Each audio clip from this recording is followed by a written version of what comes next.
You are watching Delhi News.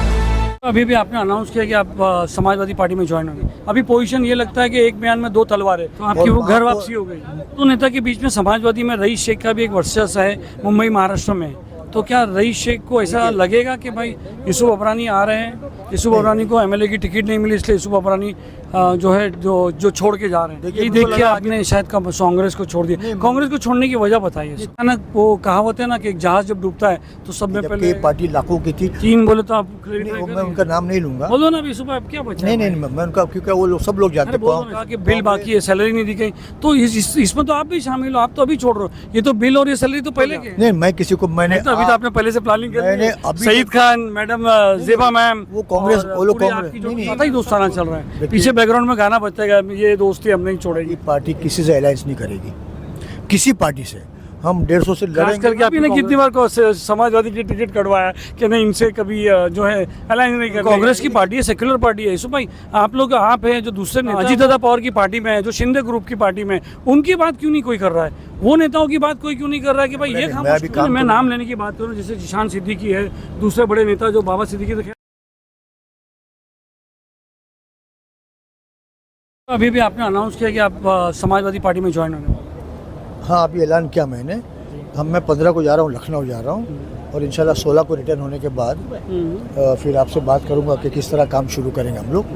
लेकिन मैं आप एक छोटी सी बात कहता हूँ कि मुझे पूरा यकीन है कि आज के बाद जो महापौर बनेगा बॉम्बे का, वो समाजवादी के कंसेंट से, उसकी परमिशन से बनेगा, वरना नहीं बन सकता। यूसुफ भाई, आप और समाजवादी पार्टी के महाराष्ट्र अध्यक्ष अबू हाशिम आजमी के पुराने ताल्लुकात है, पुराने रिश्ते हैं। फिर वो वापस, आप उनकी पार्टी पहले छोड़े थे, अभी वापस आ रही थी। अभी पोजीशन ये लगता है कि एक बयान में दो तलवार है। कैसे इसको आप जो है दोनों बड़े नेताओं को कैसे एडजस्ट करेंगे? देखिए, अबू हाशिम आजमी हमारे नेता हैं और उनके साथ में ही काम करेंगे, उनके अंडर में काम करेंगे। लेकिन ये है एक बड़ा ख्वाब है हमारा कि हमने 70 साल तक कांग्रेस को वोट दिया, इसलिए वोट दिया कि ताकि बीजेपी को हरा सके। तो ये हमारा नेगेटिव वोट था। फिर बाद में इस इलेक्शन में, इसके पहले के पार्लियामेंट के इलेक्शन में हमने यूबीटी को वोट दिया, वो भी हमारा नेगेटिव वोट था। अभी हम चाहते हैं पॉजिटिव वोट, कि ऐसी पार्टी को जो सेक्युलर है और जो हमारी कौम के लिए काम करेगी। तो मैं दावे से कहता हूँ कि हम लोग कम से कम 150 सीट लड़ेंगे समाजवादी पार्टी के नाम से, और कम से कम 70-80 सीट जीतेंगे। तो आपकी वो घर वापसी हो गई? हाँ, घर वापसी कहो या दो लोग जुदा हुए थे फिर मिल चुके हैं। तो एक बड़ा अच्छा माहौल बन चुका है और पूरे बम्बई से, पूरे महाराष्ट्र से लोगों के फ़ोन आ रहे हैं। आप दो नेता के बीच में समाजवादी में रईस शेख का भी एक वर्चस्व है मुंबई महाराष्ट्र में, तो क्या रईस शेख को ऐसा लगेगा कि भाई यूसुफ अबरानी आ रहे हैं?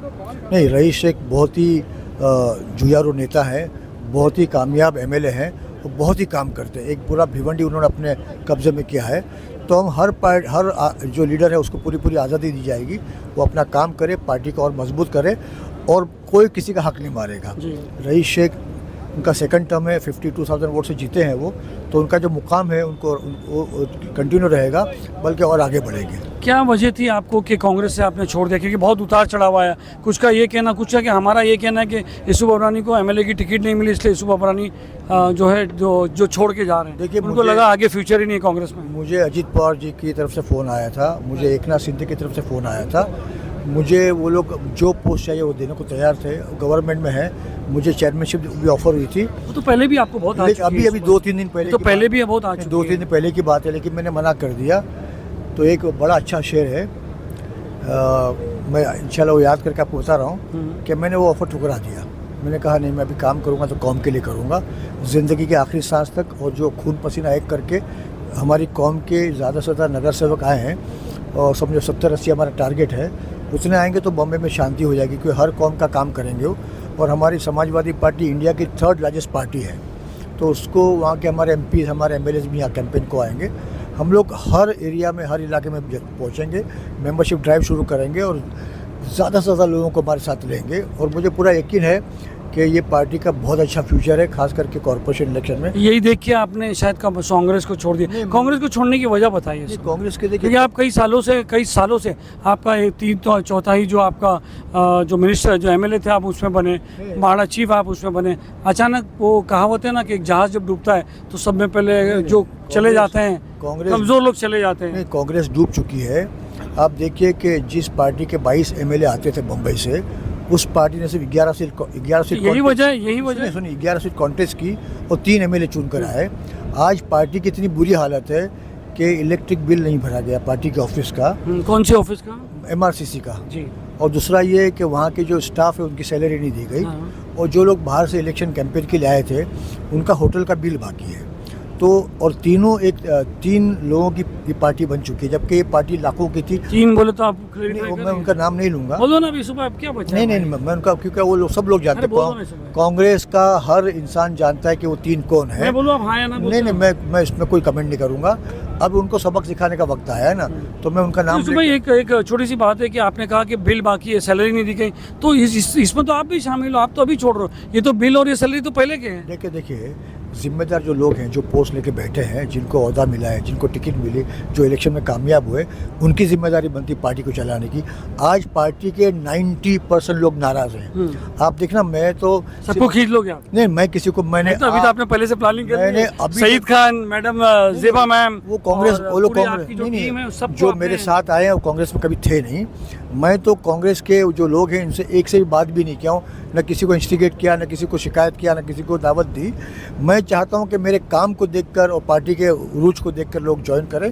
उनको लगेगा कि यह इस पार्टी में अच्छा भविष्य है और ये पार्टी कौम के लिए कुछ काम कर सकती है, तो वो खुद से ज्वाइन करेंगे। तो क्या डील हुई आपकी और अबू हाशिम आजमी? क्योंकि अभी थोड़े दिनों पे देखा गया 4-6 महीने में आपका और अबू हाशिम आजमी का बहुत याराना बहुत सालों से चल रहा है। वो बहुत महीनों से बहुत ज़्यादा ही दोस्ताना चल रहा है। पीछे बैकग्राउंड में गाना बजता है, ये दोस्ती हम नहीं छोड़ेंगे। देखिए, मैं कसम अल्लाह की खा के कहता हूँ कि मेरा क्या पोस्ट होगी, मुझे क्या जिम्मेदारी मिलेगी, उसके बारे में आज तक एक बात नहीं की मैंने। आज तक मैं 15 को जा रहा हूँ लखनऊ, हमारे अखिलेश यादव जी से मुलाकात करूँगा। मेरे दिल में बहुत सारी बातें उनसे कहूँगा। अगर वो बात को मानते हैं और अबू हाशिम आजमी को पूरी आज़ादी मिलती है। लेकिन अभी भी कंफर्म नहीं, अभी भी उनकी बात। समाजवादी मैं ज्वाइन कर रहा हूँ, लेकिन ये है कि कुछ बातें हमको करनी है, कुछ बहुत ही क्रूशियल बातें। सबसे पहली बात ये रहेगी कि समाजवादी पार्टी किसी से अलायंस नहीं करेगी, किसी पार्टी से। हम 150 से लड़ेंगे, करके आपकी कांग्रेस से नहीं, कांग्रेस से किसी और पार्टी से। अच्छा, अगर हो जाता है, क्योंकि पॉलिटिक्स में तो कभी भी कुछ भी पॉसिबल है, आपको भी शायद मानना पड़े, तो क्या करें? देखिए, फिर हम लोग सब सीट लड़ नहीं पाएंगे ना। अगर अलायंस करते तो हमको बहुत कम सीट लड़नी पड़ेगी, लेकिन अलायंस नहीं करने से क्या होगा? आप भी ने कितनी बार समाजवादी की टिकट कटवाया कि नहीं, इनसे कभी जो है अलायंस नहीं करने का। देखिए, मैं जिस पार्टी में था उसका वफादार था, आज मैं उस पार्टी में नहीं हूँ। अभी इधर क्यों? अब देखिए, अभी काफ़ी बातें आ रही है कि वफ़ जो बिल आया था तो शरद पवार साहब पार्लियामेंट में नहीं थे, प्रियंका गांधी एब्सेंट थी। तो हम सोचते हैं कि जब वो पार्टी को इतनी फिक्र नहीं हमारी कौम की। चलो, वो तो कांग्रेस की पार्टी है, सेक्युलर पार्टी है। भाई, आप हैं जो दूसरे नेता है, वो जो अपना अजीत दादा पवार की पार्टी में है, जो शिंदे ग्रुप की पार्टी में, उनकी बात क्यों नहीं कोई कर रहा है? वो नेताओं की बात कोई क्यों नहीं कर रहा है कि भाई ये खामोश क्यों है? एक हुकूमत है जो इनाम दे भी सकती है, एक कलंदर है जो ठुकरा भी सकता है। दोनों की ऑफर आई मुझे, मैंने ठुकरा दी। मैंने बोला नहीं, मैं अभी काम। मैं नाम लेने की बात करूँ, जैसे जिशान सिद्दीकी है, दूसरे बड़े नेता जो बाबा सिद्दीकी तो खैर अब रहे नहीं, मगर ये सब लोग ने जो है बीजेपी की वॉशिंग मशीन, जिसे अजीत दादा पवार की पार्टी में कहते हैं, उनकी पार्टी ने तो खड़े रह के ऐलान किया कि हम सपोर्ट कर रहे हैं। मगर मुसलमान अपने नेताओं से सवाल क्यों नहीं कर रहा है कि भाई तुम्हारा क्या स्टैंड क्लियर करो? बिहार में देखो लोग छोड़ रहे हैं। देखिए, जिशान सिद्दीकी के हारने की वजह यही थी कि मुसलमानों ने वोट नहीं दिया, जबकि सिटिंग एमएलए थे। मुझे हमदर्दी थी, मेरे दोस्त का बेटा है, उसको जीतना चाहिए था, लेकिन साथ में बीजेपी है, एनसीपी के साथ में एकनाथ शिंदे हैं, तो उसके लिए लोगों ने वोट नहीं दिया। ये पूरे महाराष्ट्र में हुआ। तो आपको नहीं लगता है कि पब्लिक को सवाल करना चाहिए कि भाई आपका स्टैंड क्लियर कीजिए? नहीं, देखिए, अभी तो माशाल्लाह ये जो वक्त एक्ट आया है और उसके दूसरी 2-3 बातें हुई है, उससे हमारे लोगों का जहन खुल चुका है। अब वो चाहते हैं कि हमारी खुद की पार्टी हो, हमारी मजबूत पार्टी हो, जिसमें सेक्युलर लोग शामिल हों, जिसमें दलित है, ओबीसी हैं, पिछड़े वर्ग के लोग हैं, वो सब शामिल होंगे, मुस्लिम शामिल होंगे, तो ये पार्टी का बड़ा अच्छा भविष्य है। बहुत बहुत शुक्रिया। अब आपको बहुत कुछ देखने मिलेगा। मैं आपको बता दूँ, अबू हाशिम आजमी के साथ जो है इनका जुड़ना, यूसुफ अबरानी का जो बहुत जाने माने खिलाड़ी है, कांग्रेस में भी रह चुके हैं और बहुत अच्छी पोस्ट पर रह चुके हैं, तो कहीं ना कहीं आने वाले दिनों में आपको बहुत राजनीति में बहुत अच्छा खासा जो है भूचाल मिलेगा। सलीम शेख, गली न्यूज़।